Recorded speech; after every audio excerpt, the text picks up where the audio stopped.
Welcome to the Roller Coaster Ride of Parenting podcast. I'm Jenny. I'm Ben. And I'm Susanna. And we'll be your hosts as we discuss the highs and the lows of the parenting journey. We'll be having conversations based on the content from Susanna's book, A Childcare Expert's Guide to Enjoying Your Parenting. Throughout her time as a childcare owner and operator, Susanna has encountered many overwhelmed parents, and she wrote this book to encourage and equip them to be the best parents they can be. This podcast is an opportunity to share more tips and tricks around the challenges that parents face. It's our hope that through our shared knowledge, experiences, and conversations, we help you to better embrace your parenting and enjoy your roller coaster ride. Welcome back to the podcast. Today is part one of our 2-episode exploration of identity. This week, we'll be focusing on our identity as parents, what defines this, and how to embrace it. As always, we'll be referencing Susanna's book as well as sharing personal experiences with a hope to encourage your identity as a parent. So, Jen, when I think about identity, one thing that comes to mind for me is the identity of my imaginary friends when I was a kid. Of course it does. So I'm just wondering, did you have any imaginary friends like when you were a kid or? Yes, I did. I don't remember their names or their personalities at all because I feel like you were better friends with your imaginary friends. Yep. There was like a person who lived in the cupboard. Yep. But I feel like I was always so rational. I knew that it was fake. But but I just felt like I needed one. Yeah, right. Yeah. There you go. Yeah. I can only remember one name, and that was Brad. I can't really remember his identity. And I even made my parents call me Brad when I was like 2 or 3, something like that. I had a cousin called Brad, and I just really wanted to be Brad. So like I looked at him, and that was the identity I wanted.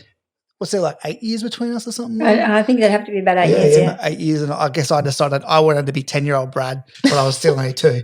So I fully made you guys call me Brad for Yes, but I think you're older than 2. Oh. 12. It was 12. How old was this? Is a confessional. How old was I? I think you must have been easily 5 or 6. 5 or 6. Okay, that's not too bad. No, okay. Probably it wasn't like you were 26. Yeah, still socially acceptable at 6. Yeah. Kind of socially acceptable. All right. So what do you think of, Jen, when you think of the word identity? What comes up for you as a parent? Because we're talking about our identity as parents today. What do you think of when you think of identity and parenting? I don't know. I think it's really interesting how identity shifts a little bit. Like, well, we tried to have Max and Iz for a very long time. So I was close to 30 by the time I had Max and my first one. So I think it was very different than a lot of my friends who had babies really early because I think they moved from being like a teenager, like a young adult, but then they were a parent, so a lot of their adult life was I'm a parent, where I feel like I had a good 10 years of working and a career and kind of I was really like, when you do something that you're kind of competent at, and then I feel like I became a parent and it was weird because it was like one day I woke up and I like the things I knew how to do. And then I had this little human. I'm like, oh, I'm a parent and I have no idea what this means or what this looks like. Yeah. So I remember that moment going, oh, I've got a new label. Like it's a shift. And it's like, trying on a new pair of shoes, like trying on something that doesn't quite feel comfortable immediately. So I vividly remember the transition and it wasn't like an unconscious thing. It was very much I need to figure out what this looks like. Wow. Okay. I think that's really common with mums. Very common with mums. When they first become a mum, they're not quite sure about their identity anymore. Where does it fit? And how does it fit? Yeah, because so much of your day-to-day changes. Like so much of your routine, like your body's not your own. Like so much of it is like I feel like a lot more of my identity shifted than like Jared's. Yeah. In that initial bit. Like I think he probably had more time to grow into it. And I don't know if that was just because I was the one that was primarily home with kids. Yep. So much did shift. I don't know. Did you find that as a So I was only 24 when Mad was born. So I don't know, maybe you just said that like you were that little bit older than your friends. I guess I'm probably more back in that earlier stage. And I think definitely being male approaching us differently. So I don't remember it being such a big shift. I remember being confused and going, what the heck? but I don't remember it actually impacting my identity. Whereas I do remember it, like Nell, like you even talked about, like your body's different. Like there's so much change. And I remember her talking about that. And especially as a 24-year-old, I had no idea what she was talking about. But I tried to nod and wave, like pretend to be helpful or know what's going on. So what about for you, Susanna? What was different for you about being a parent?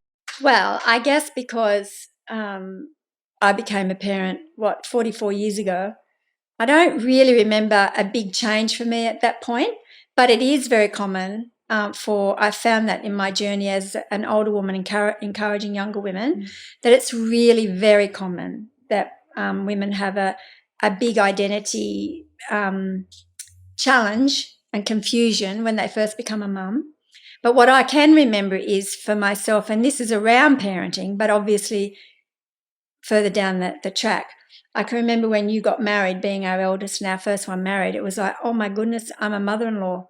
Like, what's it like being a mother-in-law? What's expected of a mother-in-law? What was my experience with my mother-in-law and all that sort of thing? So I actually remember saying to your wife, Nell, look, I've never done this before. I have no idea what I'm doing here. And so, and Nell actually said to me, that's all right. I'll tell you when you're doing things wrong. It'll be okay. We'll work it out together. And so she's not exactly backward and coming forward. No, but it's good actually. It was really good for me because I knew that I could be confident that she would respectfully tell me if there was things that I was doing crossing the line or whatever, because it's so easy to do with a mother-in-law and a daughter-in-law. And that's when I did decide to actually call Nell my daughter-in-love instead of my daughter-in-law, because that's how I wanted it to be, that she was my daughter by choice, not because some law told me that she had to be. But I think for me personally, when I think about it as a mother, I really did slip into motherhood very naturally. But again, I think that's because I was the youngest of 4, and so I had a lot of nephews and nieces, and so it wasn't a strange thing for me. Whereas I can remember my girlfriend, Kay, it was such a shock to her system to become a mum. But she hadn't had any older siblings with children. She wasn't even used to holding a baby or anything, whereas I already had, I don't know, probably 5 or 6, if not more, nephews and nieces, and I had a lot to do with them. So it was like pretty much at first that part of mothering was like water off a duck's back for me.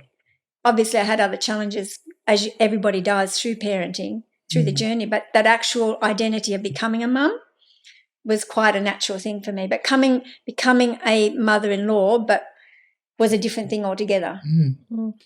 Yeah, a lot of my mates had trouble in that first 12 months being a dad, like not really knowing how to connect with someone that can't talk back or interact much. And that, I didn't have that challenge. I've certainly had lots of other challenges, but I found being a dad fairly comfortable and fairly not easy, but natural.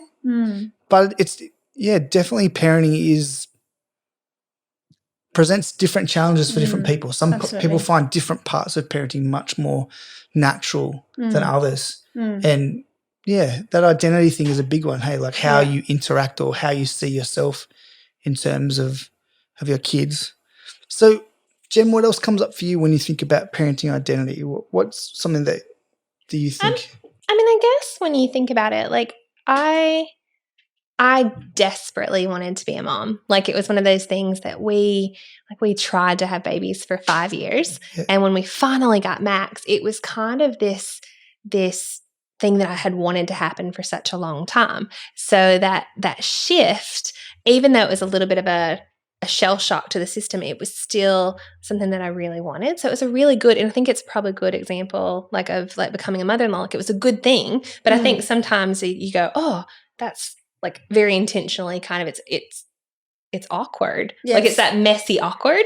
But then I kind of think like in that space, like your self-esteem and so much of like how you how you're parenting, like how much sometimes that does shake you and then the impact that has on your kids. Like I often think about like when I was younger, like I remember my mom never actually did this very much, but I do remember like my friends' families like often saying, like talking about like body image stuff and, you know, like making really negative comments about their parenting or about their own image or about themselves, because it was kind of like you could tell that they weren't feeling comfortable in their skin for whatever reason. But I remember thinking, I need to be really intentional not to say those things, not to say that it's uncomfortable, like, you know, that space in front, because you want that mix of vulnerability, but you also really want to model healthy self-esteem and healthy identity for your kids. So I've always found that to be a little bit of a, you know, being really open with the kids, but then also being very careful what you say, because you don't want them to feel like, you know, they're a burden or a, you know. Yeah, I think so. I think you're, as a parent, if you don't know your identity, if you don't have a strong self-esteem in who you are, why you're here, what life is all about for you, and what your value is, then it's almost impossible to be able to help your children understand their own value, their own identity, who they are. But the interesting thing is that I think identity, you have to have a core of identity to start with, and then identity can change as you go through life, like going from somebody who has no children to somebody who now is a parent, or going from a parent to now you're a mother-in-law and then you're a grandmother. And so there can be elements of your identity that change through life.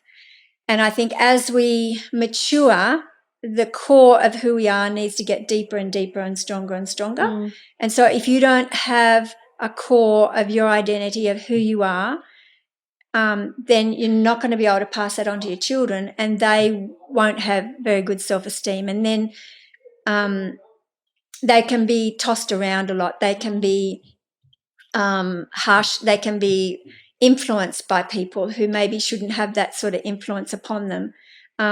They can, they can be tossed around a bit in life. And if you don't have your own self-identity and the core of your identity, you also will be tossed around. And your children can work out very easily if you've got a good, strong identity. Doesn't mean, I'm talking about an arrogance in who you are. I'm talking about a genuine, humble knowing of who you are and why you're here on this planet Earth. So this is our sixth podcast, and I guess you're talking about identity now. Yeah. And you're almost bursting out your skin to talk about Jesus, because that's a big part of your identity is your faith. And for the three of us, we're Christians, and people listening to this podcast may have faith or may not. And so I guess we want to create a safe space where people can feel valued either way. When you talk about your identity and having that certainty or that real strong point, what does your faith or your connection to God mean to you in terms of your identity? Well, I guess first and foremost, the core of my identity is the fact that I'm made in the image of God. And it clearly says that in my favorite book, which is the Bible, that we are made in the image of God. So that gives me such a strength in the core of me to know that that's who I am. And therefore my value is just as important to anybody else's. But at the same time, it also lets me know that everybody else's value is the same as mine. And so by having a self-esteem or having a good self-identity, that's where you don't have to be arrogant about it. Actually, if you've really got a really good, strong sense of identity and self-esteem, you will be humble. You'll be humble about it. When you have to be arrogant about it, actually, you're not very confident in who you are, because you happen to have that forceful attitude towards it. But the core for me is that I'm made in the image of God. And also the other core of it is that I know that he loves me completely unconditionally with an everlasting love that will never run out. So that is the core for me. But having said that, when it comes to children and young children, growing up, like, I think a big part of my identity to be able to get to that point where I could understand who I am was understanding that to my mum and dad, they valued me for who I was. They they loved me unconditionally. They loved me no matter what. I had that core in my mum and dad. They believed in me. They believed in my potential. They knew that I was also a little brat. They knew that I was challenging in my behaviour, but they believed in me and who I was, and they always believed in what I would achieve in life. They never, when my school teachers, in fact, one of my headmistresses once told my mother I would end up in the gutter, my mum's answer to her was, you actually obviously don't know my daughter. She will never end up there. She will achieve good things in life. So that definitely had a lot to do with me as a child understanding my identity. It didn't matter what other people thought of me because my mum and dad, who were most important to me, they totally believed in me. And there's a big difference between loving somebody and really believing in them. But they really believed, they not only loved me, but they totally believed in me and they believed in my potential. So are you saying that so I don't want to put words in your mouth, but in valuing you, that allowed you to place value upon yourself? Absolutely. Absolutely. Because when my parents valued me, it made me put value on, it did. It made me put value on myself. And yes, I was a muck up and all the rest of it, but they knew that there was more to me than what was on the surface, and they spoke to that.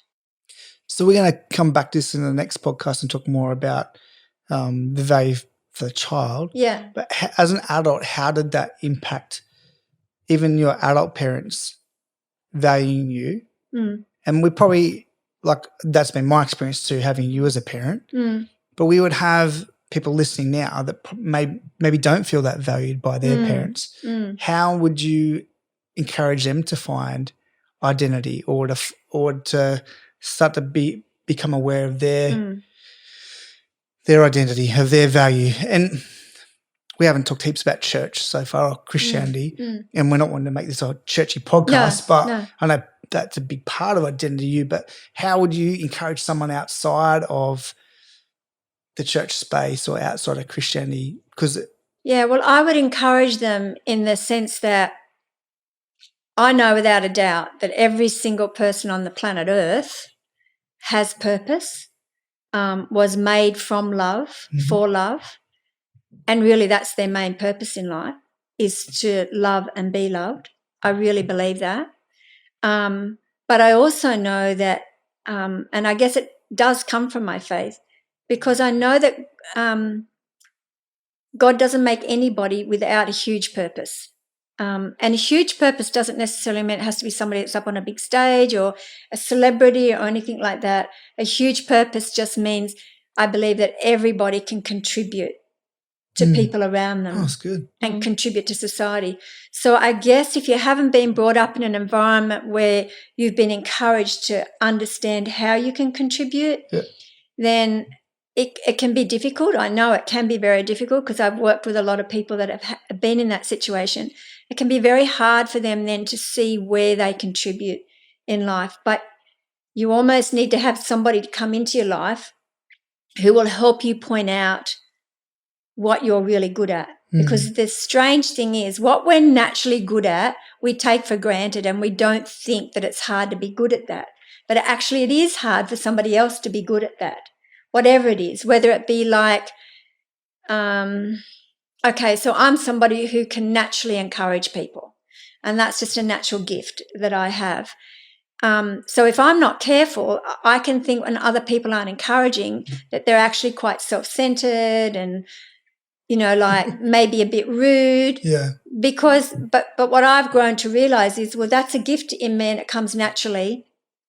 And so it's not going to come naturally from them, but I can also devalue it in myself if I'm not careful, if I don't recognize that that's a gift, and I can use that and add to society with it. And I can devalue that and not see the value of it within myself as well. Yep. Does that make sense? So, because I know that, yes, if you haven't been brought up in an encouraging environment like that, it can be very, very difficult for people to find what it is that they're naturally good at. But that's where you need to start. If you start with look at what am I good at? If you're not sure what you're good at, then ask somebody else who you know you can trust, not somebody who's going to be a smart aleck and try and put you down, but somebody who you think you can trust, and just say, do you think there's anything that I'm good at? Do you see anything in me that I'm good at? And start there with your value, because whatever it is, it might even be painting. It could be anything at all. Yep. Start there with your value there, and then start to value that in yourself, and you'll see how, if you watch yourself, you'll see how other people benefit from that, and then you can build on your self-esteem from there. I think that even relates to parenting. There have been times when I've not valued my parenting identity, I think, because I've wanted to be like another parent rather than actually valuing the things that I do well as a parent. Like I have my own parenting personality and identity, and being a strengths coach has really helped me to just sit back and go, it's okay that I'm not particularly good at getting things done with my kids, but I'm good at connecting with them relationally, or I'm good at being cheeky and coming up with ideas and stuff. But if I want to be that parent who's always active and doing things with their kids, I'm going to get frustrated at that. Yeah. If I try to take on somebody else's identity or things that I appreciate in other people's parenting, rather than actually sitting back and being comfortable in my own skin and my own identity as a parent. I think that's real key, Ben, actually. That's a really good place for people to start if they went online and did that course, that Strength Finders course, because they will find what their strengths are in that, and then maybe they can see the value in that. Because, I think like that point's brilliant, that if they can go to Strength Finders or anything like that, that will show them where their strengths are, but then they have to get to the stage where they can actually value it, like you're saying, value your own and not value somebody else's, because yours are just as important as somebody else's. And if you try to copy somebody else's, it's just going to be counterfeit. Yeah. I was just thinking, like, we often, it's kind of a little game we play at the dinner table, like when we sit down, and it's almost that self-awareness piece. But like when you see, like when you're around other people and you kind of see elements of yourself in other people around you, so like in your community. But I often watch the kids doing that with me and Jared. So my husband Jared is like the most polar opposite of me in most ways. But what we've seen is this really nice blend in our kids. So often they'll sit around at the table and they'll go, like Max will say, I'm really pale like mom. And Izzy's like, I have a tan like dad. And but it's really interesting to see their little identities forming, because it started out with really like physical observations. Like Izzy has curly hair like dad. Max has straight hair like mom.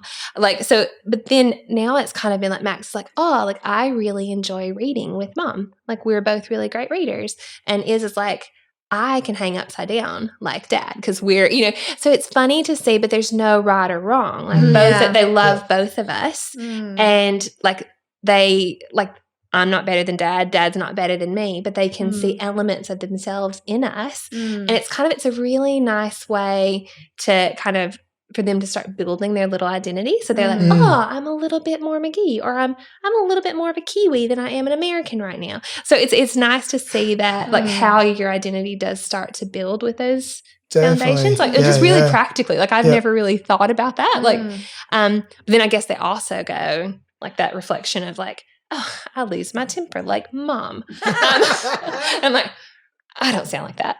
Obviously not. But it's an interesting space, like having those conversations. And I can only imagine how that would look as they kind of get older, like into the teenage years. I think sometimes though, where we have to be careful as parents, I think we have to deliberately look at our own identity and our own self-esteem. And as parents, we really, for our own sake, but also for our children's sake, we have to do things that do build our self-identity and our self-esteem. Because if we don't, then we will unintentionally inject that into our children. They won't have a strong self-esteem. They won't know their identity. It'll be much harder for them to find their identity if you don't give them the example of how to have a strong identity. Well, it is interesting because we often joke because like I just really don't enjoy exercise. Like I don't love going to the gym. I've went like 2 or 3 times. Like I'll go for a nice beach walk, but like I'm not hitting the gym every morning.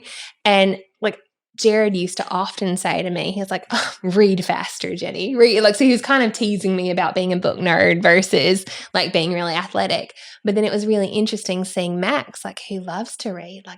So like we watched the way our language about the things that we love shifted a little bit, because if like he didn't get the sarcasm there that, you know, that's not a bad thing. And he was like, oh, is reading not okay?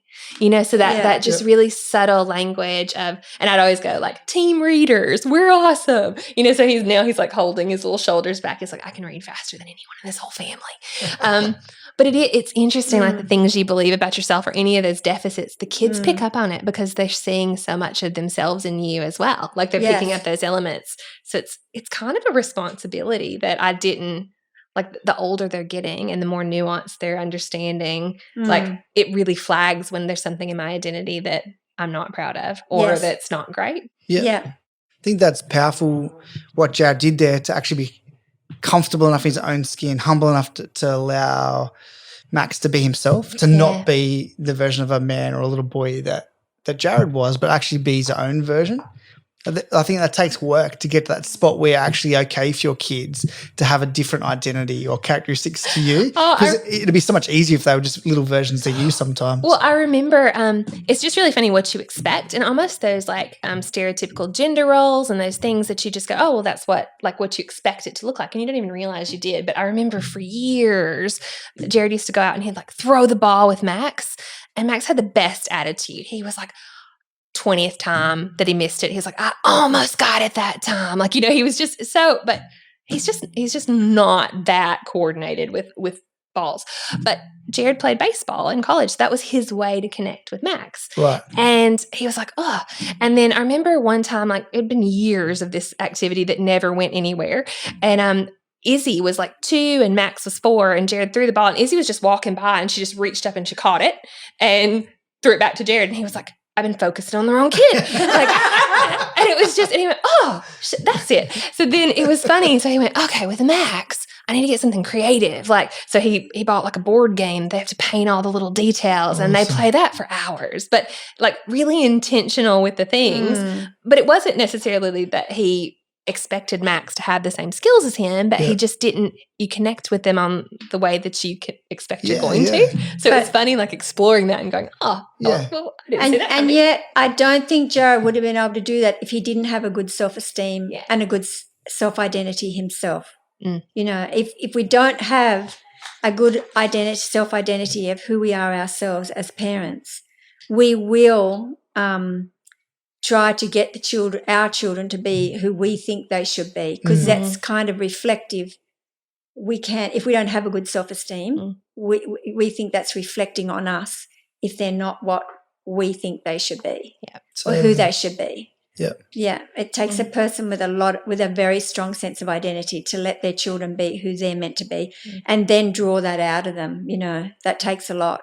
Definitely. It's very intentional as well, like when it's not what you expect, or you're parenting that child who is a little bit different than you, you know, as far as like that, it's really intentional connecting and building and even encouraging them. Like I think often I have to be really encouraging with the things that I'm seeing in them, but it's not what I expected. I think Australians, to be honest, struggle with having a strong self-esteem in general. It's changing. It's definitely changing, but when I was younger, like self-esteem and self-identity was never talked about because you would have been seen to be quite arrogant and rude. And the tall poppy thing. Yeah, the tall poppy syndrome thing, yeah. So the Aussies still, I think, in a lot of ways struggle with people having strong self-identity. But if we don't have it, we just get tossed around from pillar to post, from different opinions of other people, or the latest notion of what's right or what's wrong. We don't have a sense of solid foundation if we don't have a strong identity. But yeah, Aussies can be a bit, would you say, embarrassed to have a strong self-identity, and because they're scared that people will think that they're full of themselves, as we would say, but they're actually not. You're not full of yourself to have a strong identity. You're just confident in who you are, and then you're actually able to, I find, as I got stronger and stronger in my identity, and particularly as I matured in it, getting older, I appreciated other people so much more. Mm-hmm. The more I knew myself, the more I knew my own value, the more I knew how to add value to my value, which is another thing, then the more I valued other people and the way they were different to me. And Strength Finders, I think, is a huge tool in that. So I don't know if you want to tell people how to go about that.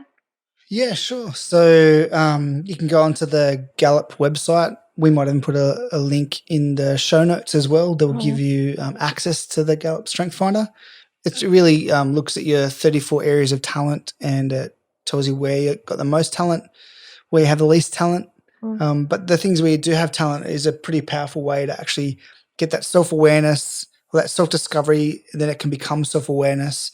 And as you become aware of yourself, then you can go into the self-development and stuff. So and develop the things that you are strong around your identity, which is kind of cool. As a mum now in your late 60s, if you were speaking to a younger version of yourself, what would be the encouragement you would give yourself about forming identity, especially as a mum? Well, again, my faith comes into it a lot. Go for it. But as a 69-year-old speaking to a young Susanna, I would be saying, really get to understand how much you are loved and valued by God, the one that created you. Get to know his passionate heart for you. And as you understand that passionate heart that he has for you, then you'll be able to love yourself, and then you'll be able to love other people as well. Awesome. So, Jen, as you reflect on what we've talked about today, what's something that you would take away from it?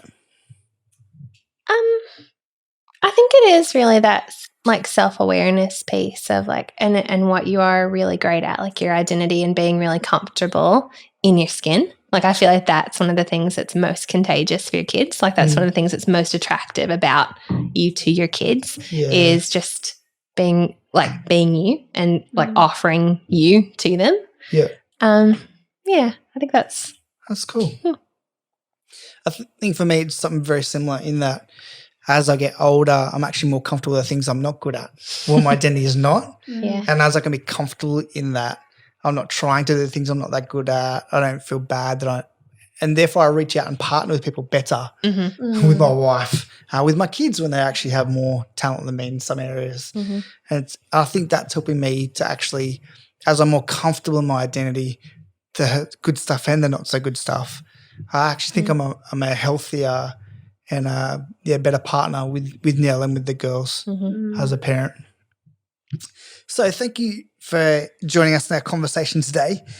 And we want you to enjoy your parenting roller coaster ride. And one of the ways you can do that is by going to our Facebook, which is Enjoying Parenting. We also have an Instagram page, which is Enjoy Parenting AU. So feel free to leave us a comment, give us your feedback, tell us what you perceive about your identity or anything you believe we left out. We'd love to hear your feedback. And thank you so much for joining us on this roller coaster ride.